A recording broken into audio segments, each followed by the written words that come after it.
Example number 18th. Solve the following pair of equations by reducing them to a pair of linear equation. Okay, that is not a linear equations in two variables actually. आपको variables का part जो दिख रहा है वो denominator में दिख रहा है, और आप अगर देखें इसको प्रॉपर तरीके से तो जो x -1 है आपका दोनों में ही कॉमन दिख रहा है, ऐसे ही y -2 भी क्या दिख रहा है, दोनों में ही कॉमन दिख रहा है। तो यहाँ पे हम क्या लिख सकते हैं इसको, पहले देखिए मैं और करके लिख रहा हूं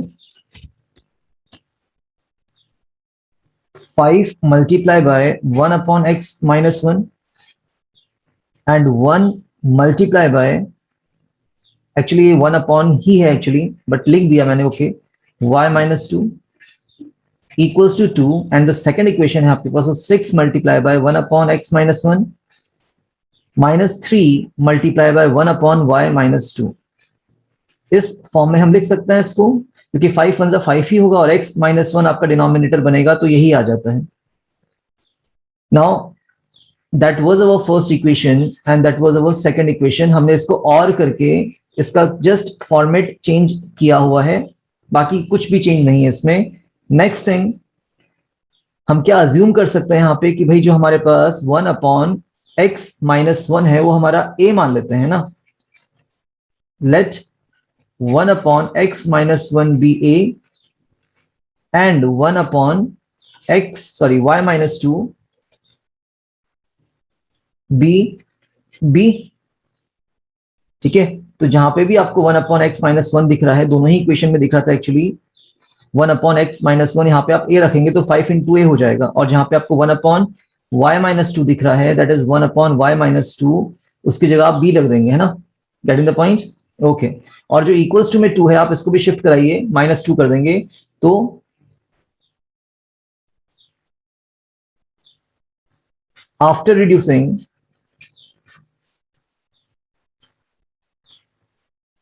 जो इक्वेशन फर्स्ट थी वो आपका 5 into a plus b -2 equals to 0 बनेगा, और जो आपका सेकेंड इक्वेशन था that is 6a minus 3b -1 equals to 0, है ना। इसको आप थर्ड एंड फोर्थ इक्वेशन बोल सकते हैं। दो इक्वेशंस आपने रिड्यूस करने के बाद बनाई हैं, और ये हमारा linear equation in two variables है।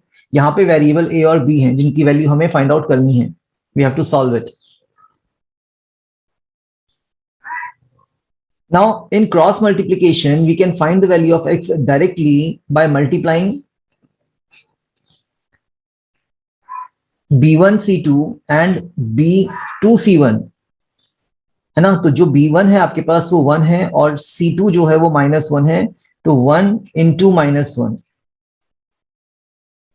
माइनस साइन, उसके बाद आता है आपके पास कितना b2 c1, तो b2 कितना -3 और c2 कितना आपके पास c1 कितना -2, तो -3 into -2। डिनोमिनेटर में क्या आता है that is a1 b2 into a2 b1। a1 आपके पास 5 है, then b2 is -3 minus sign, a2 आपके पास 6 है मल्टीप्लाई बाय 1। ठीक है, आपका b1 कितना था 1 था। यहीं पे सॉल्व कर देते हैं, -1 minus minus plus plus minus minus, तो माइनस यहाँ पे 3 to the 6 हो रहा है, अपॉन में 5 3 15 माइनस का एंड माइनस का ही 6 है, तो that is -7 upon -15 and 6 is 21, minus minus cancelled, 7 3 is 21, तो 1 upon 3, that is the value of x। x नहीं होगा, फिर से यहाँ पे make it very clear, mistake कर लेते हैं हम जनरली यहाँ पे, तो ये x ना होके कितना होने वाला है यहाँ पे a होगा बच्चे, है ना। हम फर्स्ट a निकालने की कोशिश कर रहे हैं, a value, that is the variable first a। Okay, a की वैल्यू 1 upon 3। सिमिलरली हम क्या कर सकते हैं, y की वैल्यू भी निकाल सकते हैं। लेट्स सी, सॉरी b की वैल्यू, और b में क्या होता है हमारे पास, देखिए b में होता है आपका this c1 into a2, c1 is -2 और a2 कितना है आपके पास 6 minus sign, then c2 a1, c2 is -1 into a1 is 5, upon में चेंज नहीं आता, जो a का डिनोमिनेटर होगा वही b का भी डिनोमिनेटर होगा, दैट इज -21 आया था, ठीक है। बट देखिए अगर आपने यहाँ पे ए पार्ट में मिस्टेक करा हुआ है, -21 अगर आपका आंसर प्रॉपर नहीं आया है, रॉन्ग किया है, तो आप उसी रॉन्ग मिस्टेक को यहाँ पे रिपीट कर देंगे। तो make it a habit to write it down, है ना, otherwise you must be confident कि आपका आंसर सही है।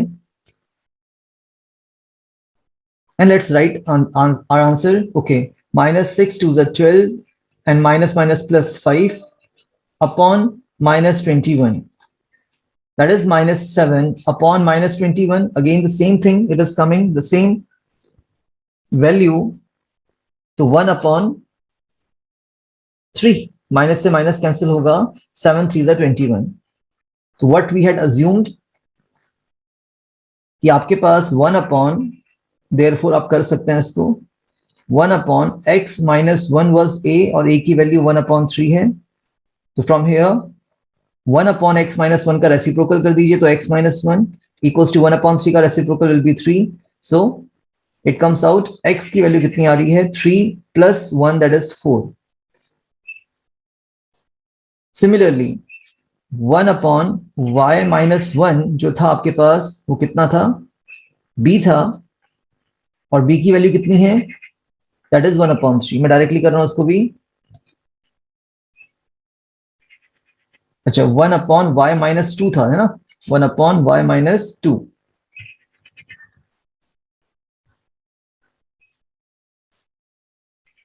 इक्वल्स टू b था और b की वैल्यू 1 upon 3 है। तो अगेन 1 upon y minus 2 का reciprocal value y minus 2 and 1 upon 3 का रेसिप्रोकल 3। तो y की वैल्यू कितनी आ रही है, 3 plus 2 दैट इज 5। सो ये हमारे आंसर्स हो जाएंगे x एंड y, ये आपका y और ये आपका x हो जाएगा। That is your example number 18। Example number 19, a boat goes 30 kilometer upstream and 44 kilometer downstream. So that is the problem based on upstream, downstream. Now upstream होता क्या है, upstream का मतलब हो गया when you are sailing against the current, है ना, आप अपने बोट को सेल कर रहे हैं एंड अगेंस्ट द करंट जा रहे हैं। मतलब अगर आपकी रिवर का डायरेक्शन ये है तो आप अपोजिट डायरेक्शन में अपनी बोट को लेके आ रहे हैं, that is the boat's direction और that is the current direction या reverse direction you can say. Getting the point.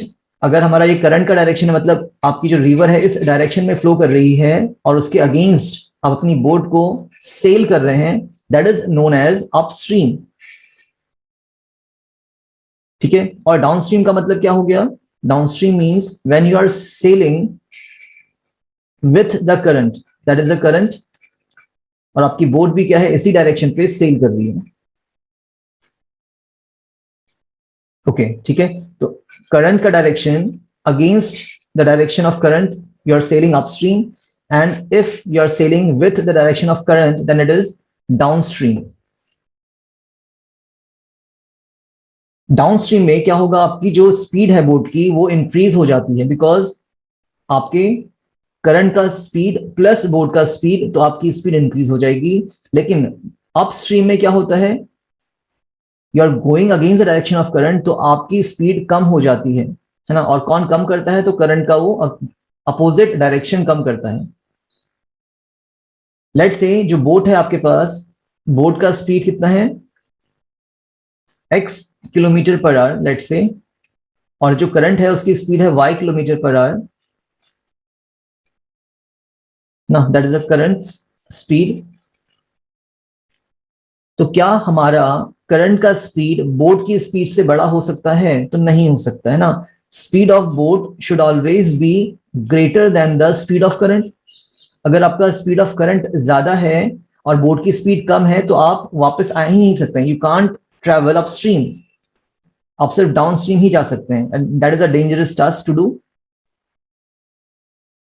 आप बह के चले जाएंगे। ठीक हो गया, that is the meaning of x should be greater than y, always the case. आपका जो बोट है उसकी स्पीड हमेशा स्पीड ऑफ करंट से ज्यादा ही होना चाहिए।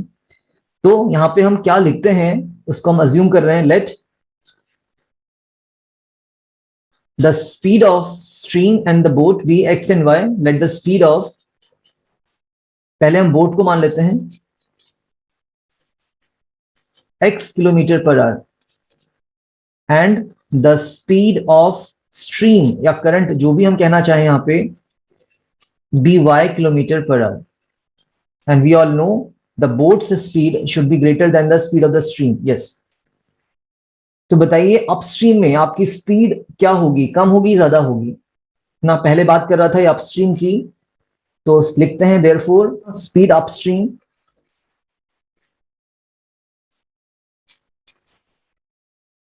देखो आपका मतलब हो गया, जैसे आप ये समझिए आप पहाड़ चढ़ रहे हैं ना, you are moving up side, तो आपकी स्पीड क्या होगी यहाँ पे, कम होगी, डिक्रीज होगी। और जैसे ही आप डाउन स्ट्रीम आएंगे तो आपकी स्पीड क्या हो जाएगी, इंक्रीज हो जाएगी।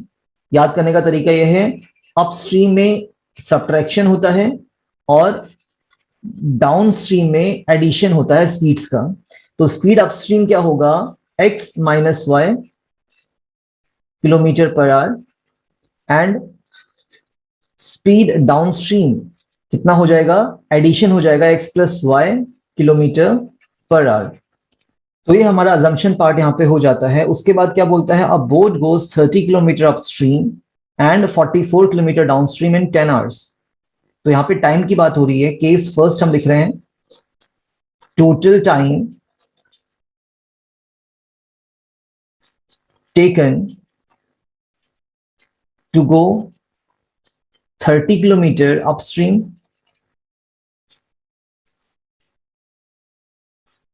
and 44 kilometer downstream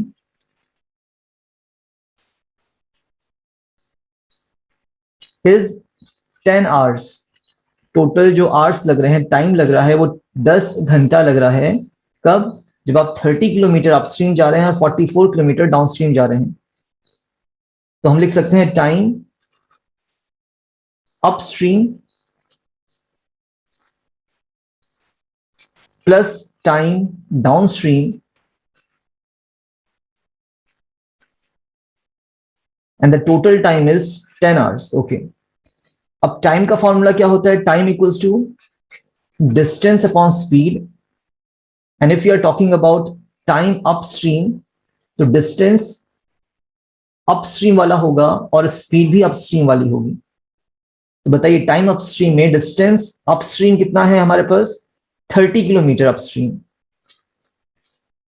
upon speed, speed upstream कितना है, x minus y kilometer per hour, plus time downstream है ना, हमें टाइम पता है, डिस्टेंस अपॉन स्पीड होता है।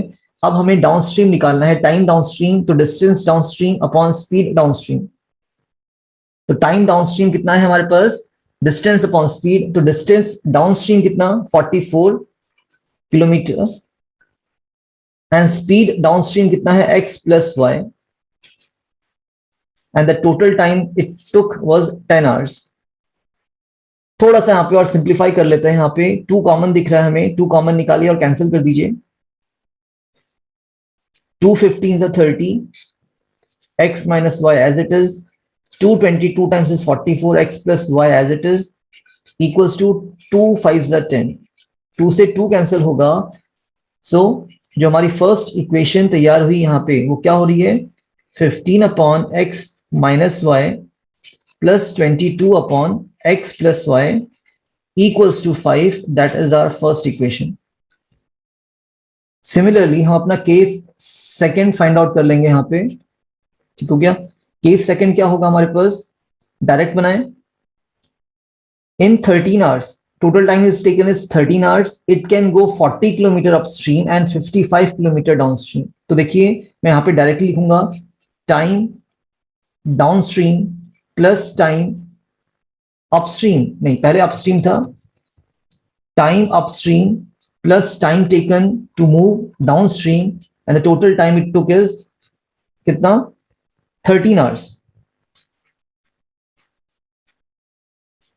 That is the second case बच्चे। अब टाइम अपस्ट्रीम क्या होगा, अगेन जहां पे टाइम का फॉर्मूला डिस्टेंस अपॉन स्पीड होता है, तो टाइम अपस्ट्रीम क्या होगा, distance upstream and speed upstream. तो कितना डिस्टेंस गया ये अपस्ट्रीम, देखिए 40 kilometre upstream, 40 kilometre upstream upon upstream का स्पीड x माइनस वाई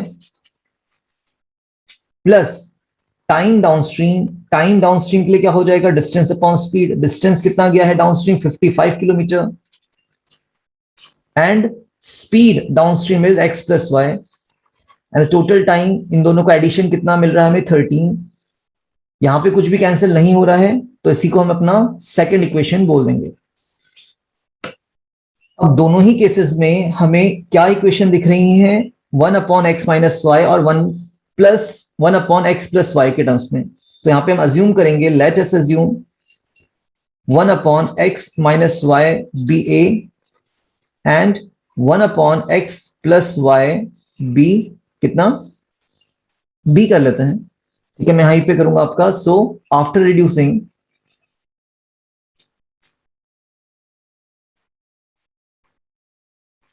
जो फर्स्ट इक्वेशन थी हमारे पास, that was your first equation. So 15/x minus y, तो 15a बन जाएगा, plus 22/x plus y is 22b, equals to में 5 था तो -5 इक्वल्स टू 0 करिए इसको, that is our third equation. And second equation को भी रिड्यूस करते हैं, तो 40/x minus y will become 40a, plus 55/x plus y will become 55b, plus 13 will become minus 13 equals to 0. That is the fourth one. So in the cross multiplication method, हम directly a की value find out कर लेंगे यहाँ पे. And what will be a? That is 22 into minus 13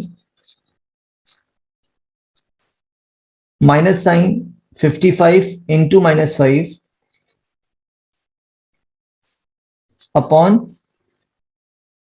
a1 b2 minus a2 b1, तो 15/55, 15 into 55 with a minus sign, 22 into 40 या 40 into 22. So 22 into 13, 13 to the 26, 2 carry, 26 plus 2, 27, 28 and minus sign, minus will become plus here. 5 5 is 25, 2 carry, 25 plus 2 is 27, upon minus 15 into 55, sorry, 15 into 55, 15 5 is 75, 7 carry, 15 5 is 75 plus 7, 82, and there's a minus sign, 22 into 4, 88, 880.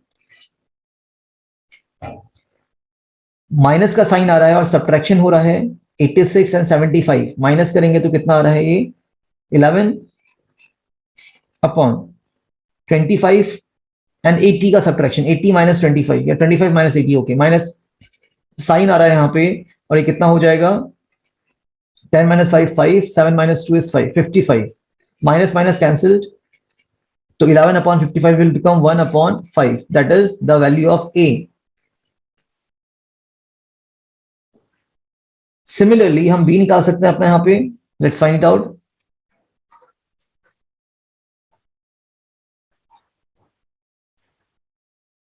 b कैसे आता है, तो हमारे पास ये 5 जो minus है, that is c1 multiply by a2, c1 a2, तो -5 multiply by 40 with a minus sign, इसी का रिवर्स 13 माइनस का मल्टीप्लाई बाय 15, तो -13 ओके, मल्टीप्लाई बाय 15, और डिनोमिनेटर चेंज होता नहीं है आप लोगों का, तो हम डायरेक्टली -55 लिख लें, नो प्रॉब्लम, सेम ही रहता है, जैसा आपने ए पार्ट में निकाला होगा वैसे बी पार्ट में निकालेंगे. तो minus sign 5 into 40 200, minus minus plus हो जाना है इसने, और 15 into 13, 15 3 45, 4 carry, 15 1 15 plus 4 19, upon minus का 55 दिख रहा है, इक्वल्स टू माइनस का 5 एंड माइनस का 55 कैंसिल कर दिए, minus minus, and 5 1 5, 5 11 55, and that is your बीज वैल्यू. आपने ए और बी निकाल दिया. नाउ व्हाट, अब हमें क्या पता था, सिंस जो आपके पास 1/x माइनस वाई था वो a था, 1/x minus y was a, so it comes out to be 1/x minus y का रेसिप्रोकल करेंगे तो x माइनस वाई, और a की वैल्यू कितनी थी आपके पास 1/5, तो 1/5 का reciprocal will be 5, and that is, let's say, is our a equation है ना, ये इक्वेशन ए होगी। लेट से मान लिया इक्वेशन 4 तक तो बन गई थी, 5वीं नहीं बनाई मैंने, इसको ए मान लिया। एंड 1/x+y हमारे पास क्या था, b था। यस, इट एम्प्लाइज 1/x+y का रेसिप्रोकल, तो x+y बनेगा। इक्वल्स टू में जो b था आपका, इक्वल्स टू में जो b था उसका रेसिप्रोकल b कितना है, 1/11, तो 11 हो जाएगा। And that is our b equation. मैं यहाँ पे लिख दे रहा हूं दोनों ही इक्वेशन को। और यहाँ पे हम दो वेरिएबल्स और देख पा रहे हैं, तो हम इसको और सॉल्व करेंगे बाय अप्लाइंग एलिमिनेशन मेथड। तो यहीं पे इसको ऐड भी कर दीजिए। On adding -y+y cancel, x+x हो जाएगा आपका 2x इक्वल्स टू 11 और 5 हो गया 16। तो x की वैल्यू कितनी आ रही है, 16/2, that is 8। And from equation A you can से, आपके पास x - y = 5 था, तो x आपका 8 हो गया। 8 - y = 5, तो 8 - 5 = y, so y comes out 8 - 5 3। Done. And finally हम क्या लिख सकते हैं यहाँ पे, therefore the speed of the boat, जो हमने लिया था स्टार्टिंग में, speed of boat x km/h था, स्पीड ऑफ बोट। तो यहाँ पे लिख लेंगे देयरफॉर, स्पीड कम है मेरे पास, देयरफॉर स्पीड्स ऑफ कर दे रहा हूं मैं यहीं पे, स्पीड्स ऑफ, फर्स्ट बोट की स्पीड कितनी आ गई, x, that is 8 km/h। And second में आपका speed of stream, STREAM, that is 3 km/h। और बोट की स्पीड स्ट्रीम से ज्यादा ही होगी, कम नहीं हो सकती, तभी आप अपस्ट्रीम डाउनस्ट्रीम की बात कर रहे हैं। That is a complete solution, note it down proper तरीके से। पहला पार्ट हमारा इतना था, फिर हमने यहां से स्टार्ट किया है ना, स्टार्ट किया था हमने, केस फर्स्ट बनाया अपना, पहले अज्यूम किया, after that case first case second बना था, उसके बाद हमने रिड्यूसिंग मेथड अप्लाई किया यहां से। ठीक है, ये पूरा है आपका, a की वैल्यू निकाली है, b की वैल्यू निकाली है, वापस 1/x - y को हमने a माना था, तो यहां से हमने अपना फर्स्ट a इक्वेशन निकाल लिया। और सिमिलरली 1/x+y को आपने b माना था, तो यहां से अपने x+y = 11 अपना b इक्वेशन निकाल दिया। वापस हम यहाँ पे आए हैं, आपने दोनों को ही सॉल्व किया है, x की वैल्यू निकाली है, y की वैल्यू निकाली by elimination method. And boat और स्ट्रीम का आपने फाइनली क्या लिख दिया है, स्पीड लिख दिया है। Note it down, a good question.